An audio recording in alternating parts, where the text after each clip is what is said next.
অনেকে অবাক হতে পারেন, আমার হিন্দু ভাইরা অবাক হতে পারেন যদি হঠাৎ করে উনি ওয়াজ মাহফিলের এই মঞ্চে কেন। আমি এখানে এসে আমি পবিত্র হয়েছি, আমি ধন্য হয়েছি, কিন্তু আপনারা কেউ মনে করবেন না যে উনি আসছেন বলে মানে আপনারা কেউ ধন্য হয়েছেন, সেটা নয়। এই কত লক্ষ লক্ষ শিল্পী গান করে। আচ্ছা বলুন তো, এই আল কোরআনের মাহফিলে এখানে এসে দুটো কথা বলা বা দুটো গান করার সৌভাগ্য কজনের আছে? সেই জন্য আমি মনে করি এটা আমার সৌভাগ্য, আমি যে আজকে আসতে পেরেছি, আমি এসেছি বা এই এত রাত পর্যন্ত আপনাদের সঙ্গে থাকলাম। তো যে গানটি আপনারা বারবার শুনতে চেয়েছেন, আমি কথা না বলে সেই গানটি বরং শোনাই।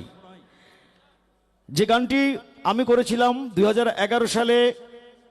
আমরা টেলিভিশন স্ক্রলে দেখছিলাম যে আমেরিকার একজন ধর্মযাজক পাস্টর টেরি জোন্স তিনি ঘোষণা করেছেন